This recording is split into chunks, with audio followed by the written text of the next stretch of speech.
Yeah, so it's actually like something I really wanted to mention in this interview for Bring it anyone out on. there listening. It's important that if you do have a family history of mental illness, specifically schizophrenia or bipolar disorders, if you experiment with psychoactive drugs, it can almost induce that. And if you're more likely to develop those conditions yourself if you have a history of it, if you're experimenting with those drugs. So Is it that was something that definitely, is that something? I know you're pretty open about your father and his mental illness. Was it schizophrenia? yeah. So my father had paranoid schizophrenia, Yeah. and because Non-drug induced. Non-drug induced. non-drug induced. Mhm. Yeah, just and I have other family members that also have other, mental health That's disorders. scary. Yeah, and it's weird to think that it's the thing about, mental health and addiction, they go hand in hand. So Yeah. even though my father had schizophrenia, I'm already more inclined to be an addict as well, which is kind of it's harder for the children of those that have like mental illness in their Yep. family, which by the way is totally stigmatized. It shouldn't be. It's not a death sentence. It's not, you can make your own reality. So it's like you have those choices, but you do have to realize that you're more likely to develop those disorders, and you're more likely to become an addict if you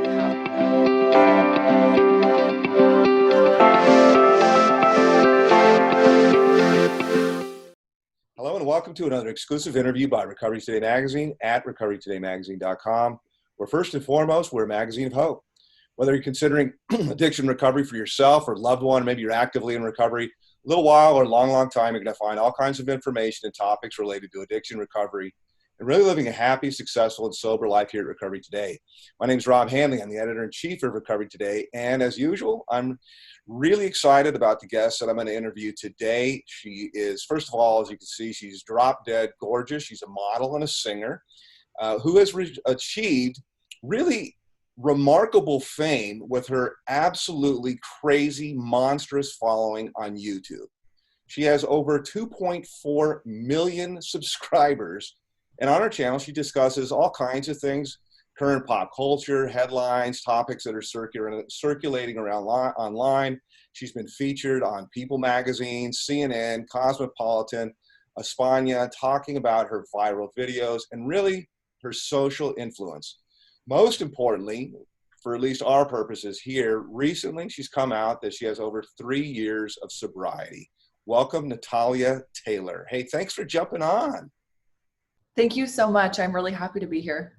I find it first and foremost like so remarkable that somebody with your platform at your age is interested really in the service of others and kind of being as transparent as you are about recovery and helping anybody else that's out there, because generally we find I guess I would say, being people that are older, I'm 55, so people that are your age are generally like really into themselves, selfies and where they are, hookups, all, partying and all the other kind of things like that. And I'm just curious, like right off the bat, like what makes you tick? Like, how are you? It's remarkable. I guess that's kind of my first kind of question is like, how did that come to be?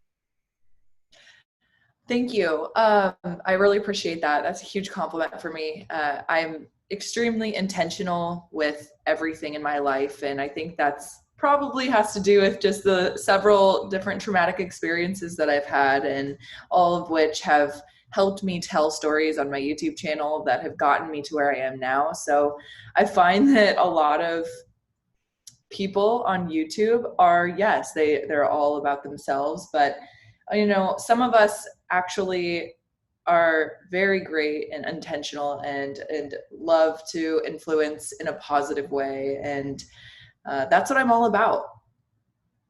Well, tell us a little bit about, I'm not just going to let it lie right there. So tell us a little bit about like your sobriety story, because I want to get into like what makes you tick, because again, even some of the things that you said right now, I'm very intentional.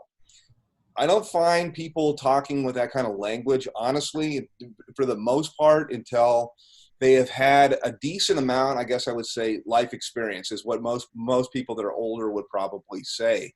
It's generally not intentional. It's generally something that's really fun, spontaneous. So I guess I'm going to rewind a little bit and say, like, let's jump kind of into your story a little bit, kind of start out in the, if you will, and I was born in a one-room log cabin, and tell us a little bit about who you are. Sure. So I grew up in Ohio, and through my experiences at a younger age, some traumatic experiences with my birth father who had mental illness, actually abducted me when I was 7, sharing that story on YouTube. And I'm very open about that story. And that's basically what gained my YouTube following, was being very open about these traumatic experiences that I've had. And, leading up to more recent years, just keeping and maintaining that openness and understanding that now that I do have the power of influence, I can use that in a way to spread an awareness of addiction, spread an awareness of mental illness, and how that's personally affected me. And hopefully someone can, relate to my story. So tell us a little bit about your original YouTube channel, because one of the things that was cool as I was researching you is, like, you've been on YouTube for a while. Like, you're one of these child prodigies almost, and it's very common now. I know that there's kids that do, there's some kid I read about one time that he does unboxing videos of, like, presents, and so all the toy places send him stuff, like 10 million followers. There's other guys that are gamers with, like, insane, first of all, I think anything like over like 25 or 50,000, which is like a joke to somebody that's got 2.24 million subscribers, not views, subscribers. But not at all. That's still a lot of people, it's love every single one of them. Like, it's, unless you're like a Kardashian or something, it's insane to do that and get that. And actually, is a testimony that what you're saying is resonating with other people. So how did you get started, I guess, first of all? And it's not just YouTube. I'm kind of ignoring a lot of other stuff. Your total social reach is like 3 million people, which is, we want to talk to influencers, and that's, your major. So basically, your YouTube background, and then I'm going to come back and talk a little bit about some of, I want to get in a little bit more of your sobriety story as well. Yeah. So, telling stories on my channel back in 2015. And it didn't take very long until one of my videos ended up getting like 7 million views. What did you tell stories about, though? What did you tell stories about? So it just was my life experiences, because I was in the modeling industry, and talking about how that affected me is like, people really were interested in that and they wanted to hear about that. So that's how I really got started. And then it started to get more personal and self-reflection, and it was a form of therapy for me. I would film videos because I wanted to feel, like I had someone to relate to. I was always an only child, so I didn't have someone to share these things with. And it was only natural for someone that's an entertainer to be in front of a camera. So your parents weren't entertainers. They were just, I know your dad had mental illness. Yeah. They weren't. So, I always entertained myself, and I find that now I'm doing that for a living. Right on. Okay. So you build up this following, like talking about modeling, and you're young, and people would naturally be interested in that. I can definitely see that. And watching your videos, like, you're very, very articulate, transparent and authentic, and you connect with everybody really, really well. I know that there is a point overall where you had a pretty enormous size following, and then you just stopped. Take us a little bit to that, and because I'm kind of probing still again into like what's making you tick a little bit, but take us a little bit into that part. Sure. So, when you take a 19-year-old and you give them followers and money out of nowhere, it's an influence.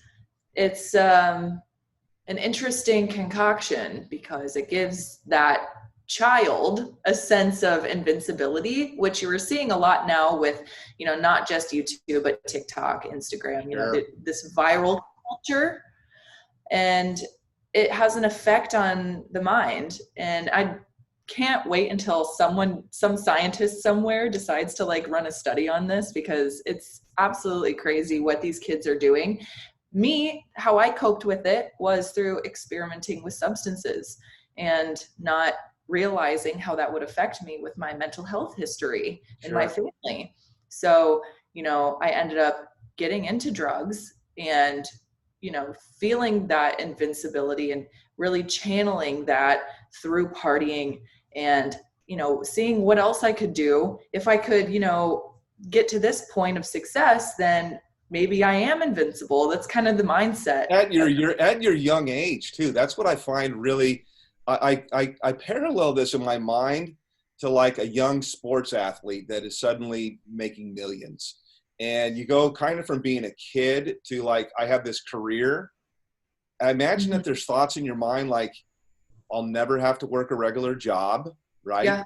I mean, things like that. I could say my followers love, plus it's different than actually just being like maybe a football wide receiver or something like that, but you're like on camera speaking. Like I would think that it would be like, my followers love me. I can pretty much do or say anything I want. Is that part of the whole invincibility? Yes. And a lot of it comes with feeling that vindication of like, everyone that told me I could never do it, here I am, and you're proving a point and you're making something bigger out of your life, when in reality you just kind of are a crazy train out of control that's, gonna eventually hit something. And I didn't realize it at the time, but yeah, it did eventually lead me into a rock bottom, because I was on a roll. I was trying everything new. I was seeing, trying to tap into something that I thought was this invincible, untapped potential, when what I was doing was playing with fire, really. And so what made you actually like, what was maybe without, I know that you have a lot of followers that are kids, so we don't want to get into too much visceral kind of detail, but like, what was it that was like your rock bottom that took you from this like invincibility? And, it's funny, the word of my mind is like, we say you get a big head, but it's really synonymous with invincibility. Like what was this pivotal moment, this epiphany that you had? Was it like a really bad rock bottom? Again, I guess I don't want to go into details because I want your followers that even are your younger kids to be able to watch this and consume it. But like, how did you get to this spot where you decided I need to take a step back? Sure. Yeah. So what happened was I was, experimenting more with partying and the drugs. It starts out with, just smoking a little weed. I can say that, Sure. But it leads we generally say a lot worse on here. I will tell you that. Okay. Well, that's where it started for me. Was smoking more weed than, and it led into harder, bigger doses. And eventually I was really getting into the world of intense psychedelics. And I had no idea how that could affect my mental health and my brain chemistry. I thought it was something that, just like any other drug, as long as you know your limit, you can wake up the next day, have, a come down for like a day or two and be fine. But unfortunately, I didn't have the proper education on how those intense psychoactive substances could alter my brain chemistry forever. And that's exactly what happened to me. Was I woke up the next day and I was still having that experience. I was still tripping. Oh, wow. I was still in this, I never stopped. And hours and hours and hours later. Oh, it took a year for it to finally subside. Wow. I don't think I've ever heard that actually. Wow. Yeah. So it's actually like something I really wanted to mention in this interview for anyone out there listening.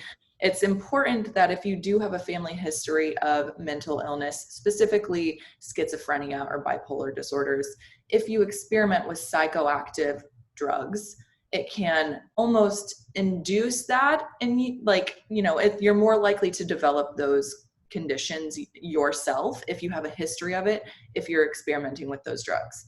So Is it that was something that definitely, is that something? I know you're pretty open about your father and his mental illness. Was it schizophrenia?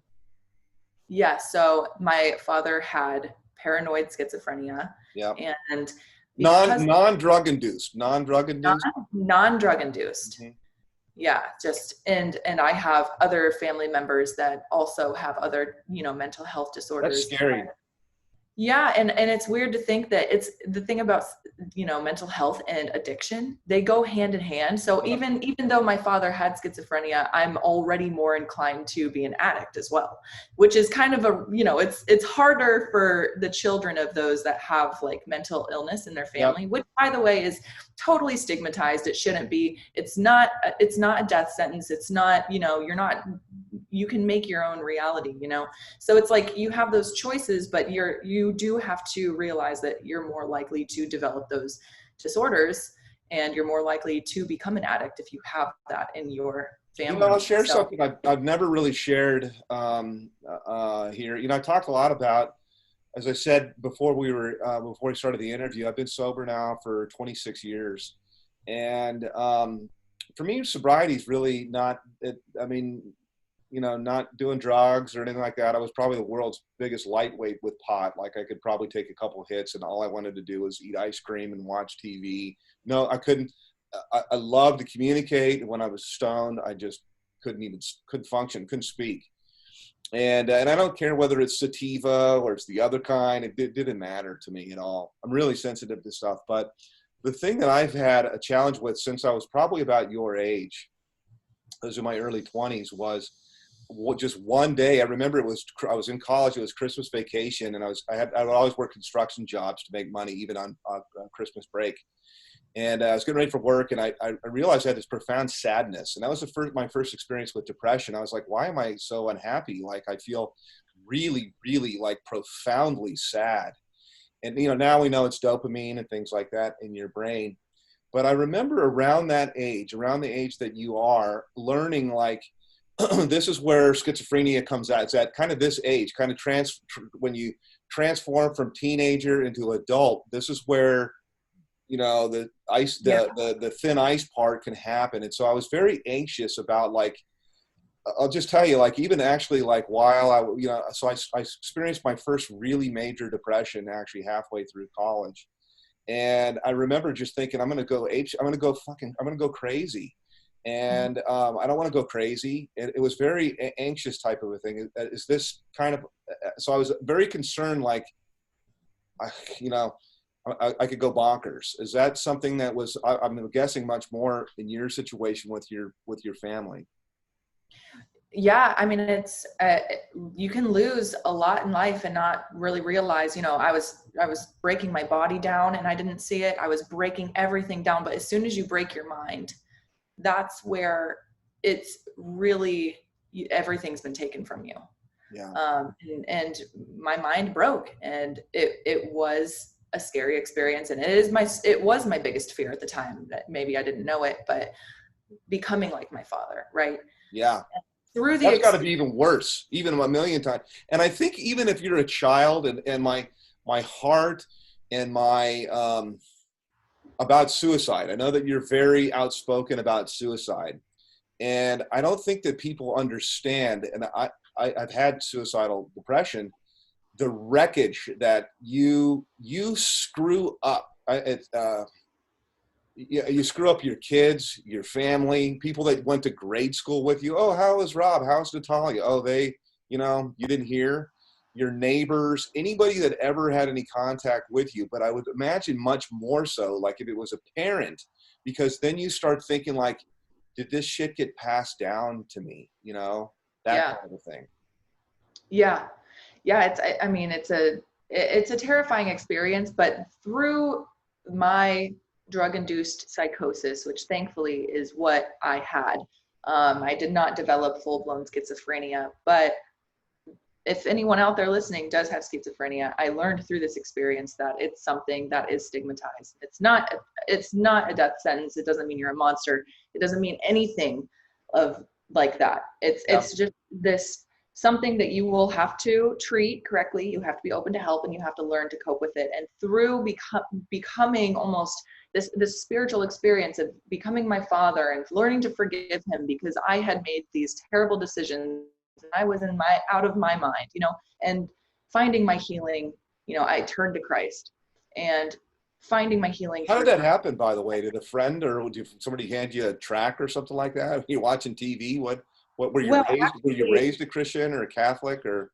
I was not really raised in a super religious home. My parents believed in God, but we didn't go to church actively. Actually, it's a pretty crazy experience, and I wish that everyone could have this direct experience, but I actually had God speak to me directly through Audibly. Not audibly, actually, through like a vision while I was meditating. I had a meditation, and I had a direct vision that I felt was God that turned me to the Church of Christ. So that's now how I express my spirituality, and that's truly how I found the majority of my own healing. And it really did save my life in more ways than one. I'm a big believer. We're not a Christian magazine. I'm a Christian. I kind of hide it or anything like that. But I know and I'm not a therapist or a doctor, but I know from all of the people that we've interviewed and the content, the consensus seems to be like, this is a spiritual disease. And I know that for me, if I go periods where I don't spend time in prayer, and so I don't really care whether they talk about prayer or meditation. I really don't even care your higher power. And, but I know, like, I feel like I'm starting to run on empty, if I don't have this kind of communion type of a thing. And I feel like what we're doing with drugs or anything like that, we're chasing this connection that's my own personal belief. Is that Yes. also? So I think that, a lot of people that fall into addiction could possibly be looking for God or spirit through that, and, that journey or searching or whatever. Mm-hmm. I found that once I did find God and my spirituality and my church and prayer, it felt like a high to me. Yeah. It felt like what I was looking for while I was getting high. Yeah, absolutely. That's so cool. So now, all right, I'm going to rewind a little bit though on your story. So you have this huge Instagram, or you have this huge YouTube following and social following. You're talking about modeling. You experience, you get to a spot where you're thinking this is not okay. Like, I'm experimenting a little bit, and I got my dad, I got different things like that. And so you're arriving at this point, like, this has to end. Was that about the time? Because I understood that you took first of all, you had a big following at that time. How big was it? At that point, when I had reached that sort of breaking point, I had, I believe, 750,000 subscribers. Yeah, and you're making bank. Everything's monetized on YouTube. Yeah. I was making pretty good money. And after that breaking point where I had pushed myself too far, like I mentioned, I was not functioning correctly. I was still having this experience, and I didn't even know how to turn on my camera anymore. I couldn't edit my videos anymore, and I had to take a break. I had to leave to get help. And it was pretty traumatic because a lot of people online had no idea what was going on. There were conspiracies. Right? You're just there were also conspiracies about me because people thought I had either died or they didn't know what was going on. And thankfully, recently, I was able to tell the whole story and be like, you guys, it's from drugs, and this could happen to you. And it just was, it was. So how long were you off? How long were you off, and what did you do? For the whole year that I was gone, it was almost exactly a year. I was working a regular job.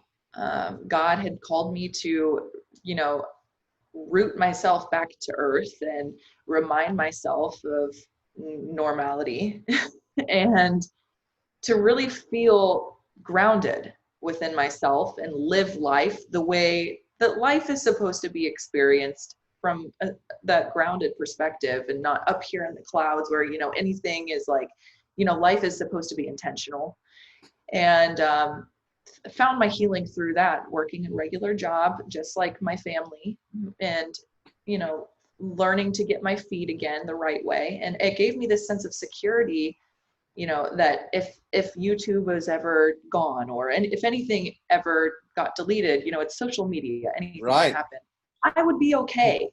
I would be able to go back and find, you know, a normal job. And I know that life, and it was very comfortable. And you know, I got to remind myself of my roots, and it was really great. And then at the end of that year, and when I had learned that lesson, then I worked up the courage to actually go back to my YouTube channel, and I ended up tripling my subscribers. So it was really cool to have that comeback with a more positive outlook on Yeah, content. you've got like millions of views on some of your, particularly your story, your sobriety story. You've got just millions and millions of views there. Why? I think I know the answer, but I'd like you to say it. Is you've been sober now for over 3 years, right? Yes. So yeah, it's been exactly 3 years. So I get the part when you're out, when you're off. So did you got sober and then you took your time off of YouTube? I'm kind of trying to figure out the time sequence, but my question is like, why did you wait so long to tell everybody? Because you've been sober for, you know, a while. Yeah. So I had a sense of shame associated with it, and people could tell that there was a difference and a change in me when I came back. But it wasn't until recently that I've actually been personally overcoming a lot of hurdles and fears. And I decided, you know, this is one of them. I'm just going to put this out there, even though it's been 3 years. My 3-year anniversary was, you know, around that time. And I just felt that people could be helped. And What not kind of to mention, I feedback was did you get? also, What kind of feedback did you get? What happened? oh, well, I'll just say a lot of positive, amazing, supportive people saw the video and left positive comments. And a lot of people were actually moved enough to get help that day that they saw my video. So cool. People, one of them specifically checked themselves into a hospital that day because they saw my video and they decided they needed help. Another one was an email of someone that actually had a suicide planned that day, and their suicide was prevented because they thought my video was some sort of sign. So that's, you know, huge for me, and I'll never forget that. You know, you never know about what somebody else is going through. You know, I used to, you know, I read it in a book somewhere or something that, you know, somebody that you meet at wherever it is, at the airport, you know, checking in or whatever it is, somebody at a, you know, Quick Mart or something like that. That morning they could have stuck a gun and, you know, had a gun in their mouth and said, you know, God, give me a sign, you know, because I'm not, you got to do something here. And then I kind of think that we can almost do little mini interventions with people to kind of provide hope to somebody and try to almost be that sign, if you will, that, hey, like, you Yeah. know, everything's going to turn out okay. And people, you know, there's a plan for you and people care about you.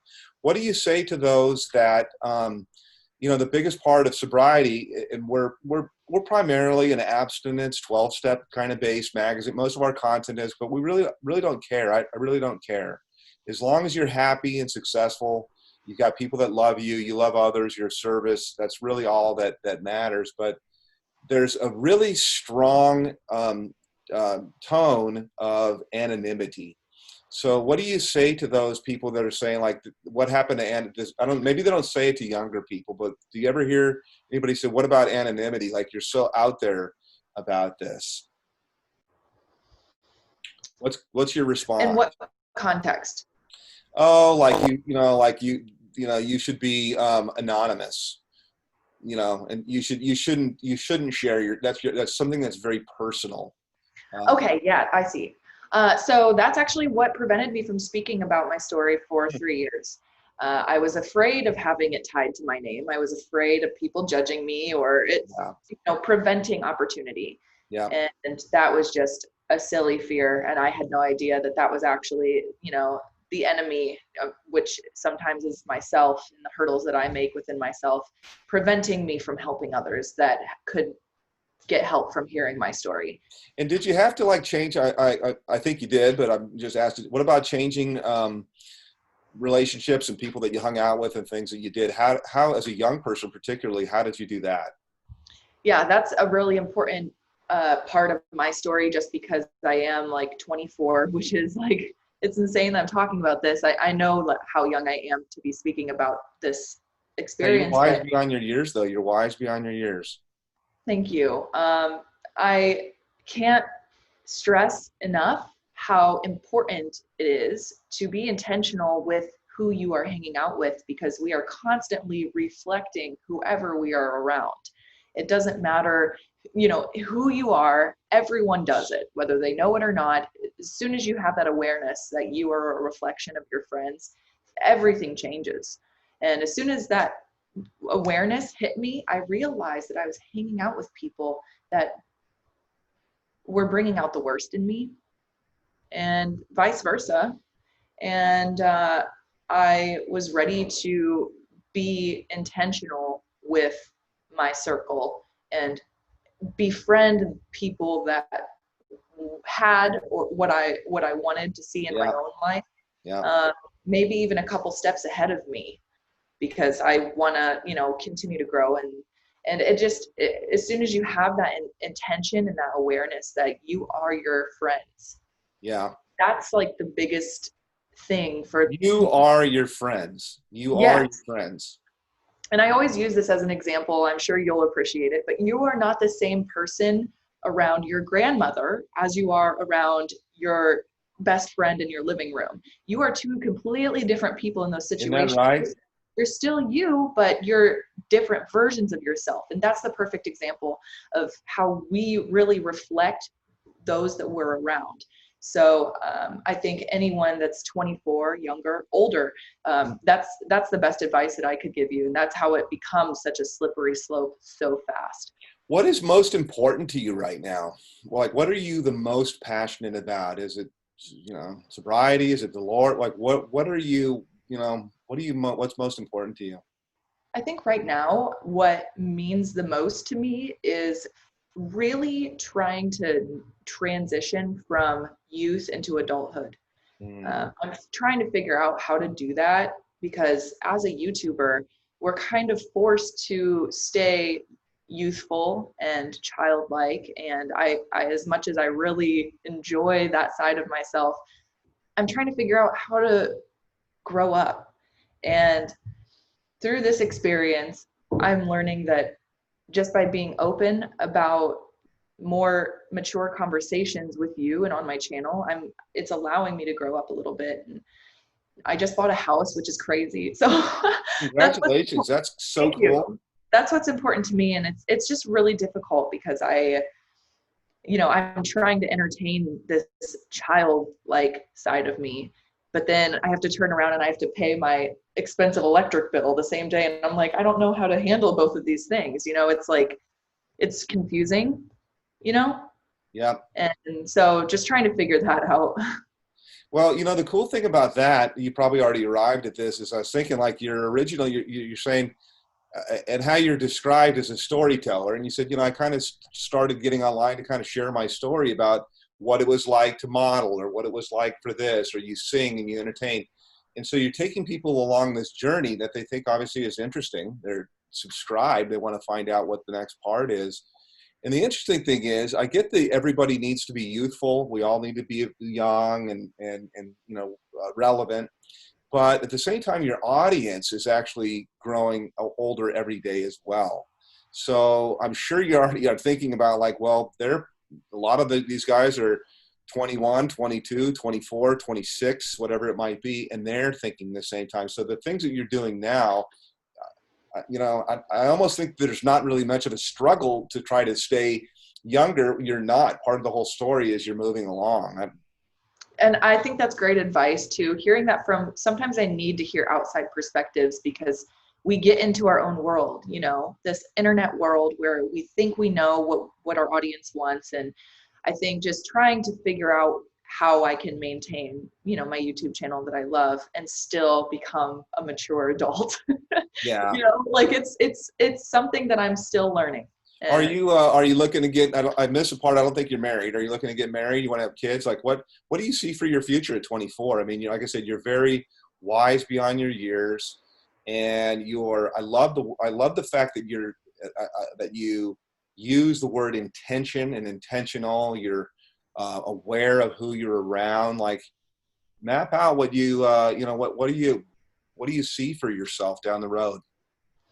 I think hopefully marriage. My spouse and I have been together for 3 years exactly as well.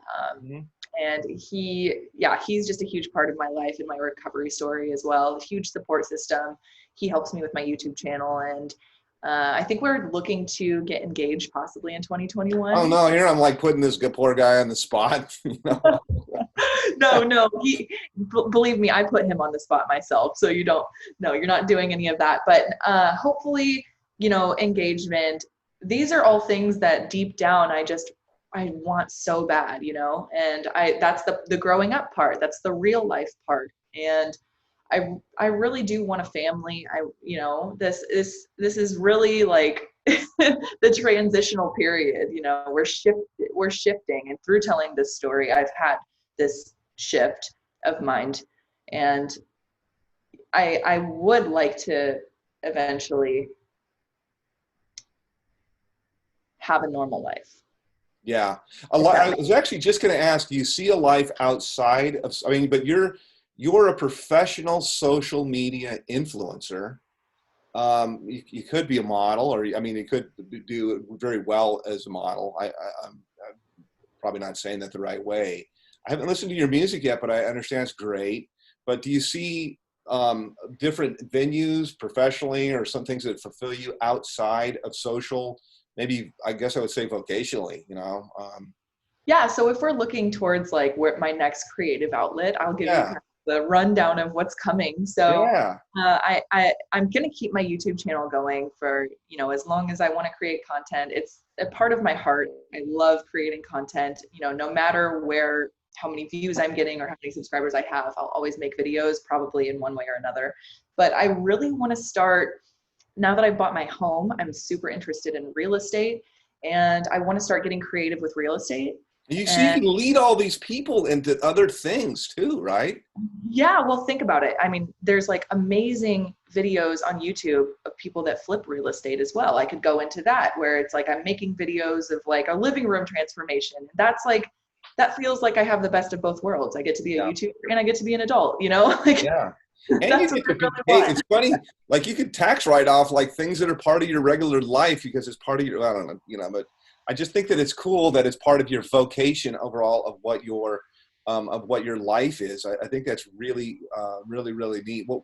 What kind of message, what kind of message would you share with young people right now that are maybe they're experimenting with drugs, or they're, maybe talking to a little bit of your younger audience, and maybe they're smoking some weed or something like that? First thing I'm going to say is absolutely positively do not take any pain medications that you swipe from your parents or your friend's parents or something like that. Like every single tragic story of more than I can count in the magazine starts out with, I got into Oxy, or I got into this, that, and the other. Absolutely, positively, Yeah.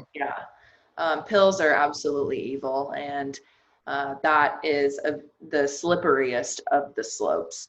But if any of the viewers out there are, part of my generation, younger, or even if you are older, I would say, just using that intention and understanding that you need to have an awareness of where you're at. Imagine if your grandmother saw you where you are now. I always like to bring that up. I like that. Would she be proud of where you are now if your grandmother was with you when you're doing these things? Like, not that not that your grandmother always needs to be with you, but that's that thing of like, we want to try our best to have people that care about us around us. And whether you think that your friends care about you or not, like what it really comes down to is just having that intention, having that core group of people. And when you're young, it's so important. Totally important. I could not agree more. Let me kind of switch as I start to bring it in for a landing here. I have to ask, like, do you feel like creating the kind of following that you've had and inventing yourself, or it's an outlet? Do you think that this is something that anyone can do? Because it is so remarkable. I mean, I look at it like as an analogy almost to like sports. It's like, you know, the pro leagues, like, and the truth is not everybody can play in the NBA. Not everybody can be in the NFL, but this is a little different because it's a connection. So what would you say to somebody that was just going to start out, like with they're thinking, hey, I want to do what you're doing, or I want to reach, and particularly in recovery, we have this heart to connect and to be of service. So if you're having coffee or something like that with somebody and they're like, you know, I'm kind of thinking I'd like to do what you do. Like, what kind of help or advice or encouragement would you give somebody that's thinking, yeah, I have this same desire? What would you say to them? Yeah, I would just say, YouTube aside, anyone can do YouTube. Anyone can film a YouTube video and upload it on YouTube. Thankfully, it's free. So you can do YouTube if you would like. As far as, your reach, I think that's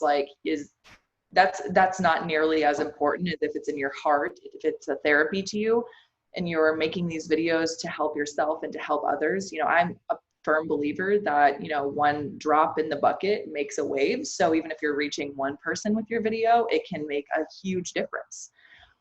So that being said, I would just suggest that if you can get involved in YouTube, that's great. If you can get involved in meeting up with someone for coffee, that's just one person, that can make a huge wave. Speaking in other ways, going live on social media, so. You were never afraid though, because I don't think, because you were like a kid when you started, right? I mean, did you ever, you don't look like somebody that ever had stage fright to me, type of a thing. No, no. Never.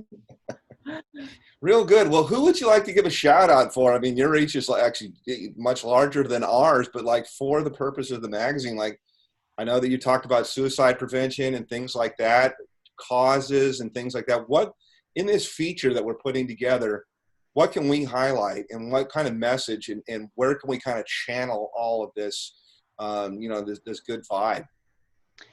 Yeah, totally. I mean, if anyone out there feels that they're passionate about suicide awareness, suicide prevention in youth and young Or adults, thinking that you might be, maybe you want to commit suicide. Oh yeah, anyone out there that, definitely get help. There are plenty of hotlines. Just type it into Google and like 5 of them come up. It's not difficult to find help. It's out there, and just don't wait. Do it right now. Reach out, tell someone. But if you're interested in giving back, we'll definitely link a really good, charity that's reliable, either in the magazine or in the video somewhere. We'll put it right in the feature. That people can donate to. And because, suicide rates in teens and young adults is like the highest right now that it's ever been in 2020. And they need our help.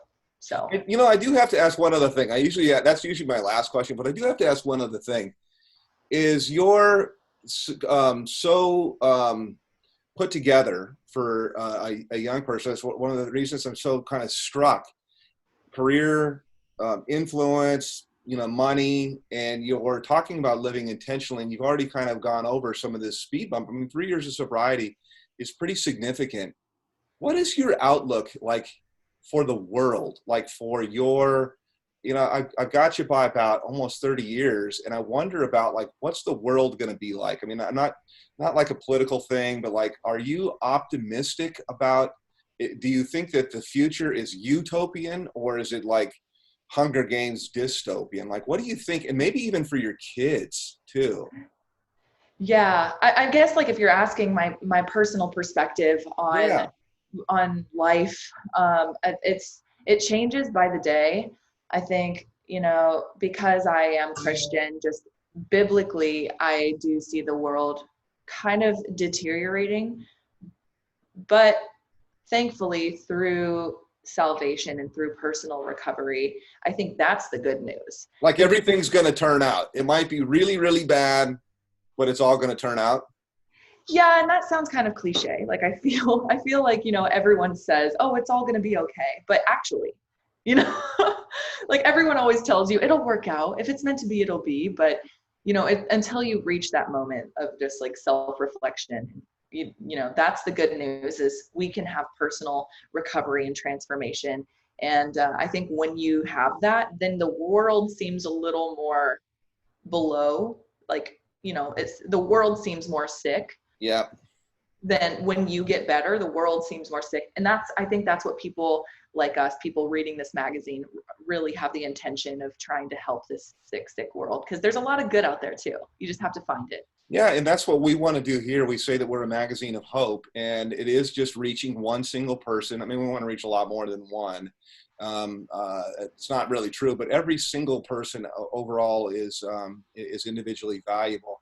I find a little bit, and I just offer this to you a little bit as a perspective as well, because you're so deep and intentional. Is I try to think of life a little bit when things don't go the way that we think that they will, as like knowing that the end of the movie has a happy ending, and then kind of being a little bit of a detective to search for the nuggets of good. And what I find, and probably what's really happening, as psychiatrists could probably say, is you're turning on your reticular activator and you're looking for these things that are good in the spotlight. It's just, life is much better if you're looking at things that are trying to find things that are good than trying to find every freaking thing that is really, really bad and crappy, Right. So Yeah, no, I think, yeah, it's definitely a detective work. Like, that's a really good analogy. You have to look to find the good, but every action has an equal reaction. You put positive out there, you're going to get positive. And I think, those of us that want to be intentional with our lives and put positive out there, it really does affect the massive, the whole tapestry. It affects others, and you have to keep the world in balance. You got to fight all of that negativity out there by putting out the positive. one thing I have to say too is we have a lot of NFL, NBA, supermodels, actors, and things like that that we feature in Recovery Today. And you have actually as much influence, or more so maybe even, than a lot of these people, certainly like on social, but like you can put something out and you literally have 1 million people watch it, which is really amazing. And I find it incredible that there are people like you that are out there, and it's not like just in the United States, they could be all over the world, that are these kind of like these beacons of light that people are, drawn to and have these kind of followings. I think it's really cool. A big shout out to my friends Tim and Jennifer, who said, "Oh my God, you have to meet her. She's, this, that, and the other." So I'm really happy that we had a chance to connect. Yeah, seriously. Thank you so much for having me. Yeah, everyone has just been so great, and I'm really blessed to have these opportunities.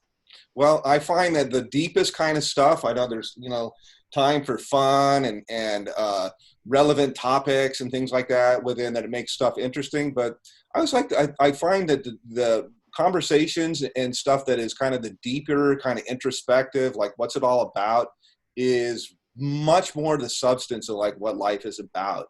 And so I hope that you continue to do these. I mean, you're really smart to do, to move in this kind of direction. Maybe that's part of the whole maturity thing, house, real estate. I can't wait to see what's coming next for you. Thank you so much. Thank you. I can't wait either. I really appreciate it. Well, it's been a real pleasure. This has been another exclusive and cool interview, I think, with Recovery Today. The beautiful and very intentional Natalia Taylor. Thanks so much. And this is a wrap.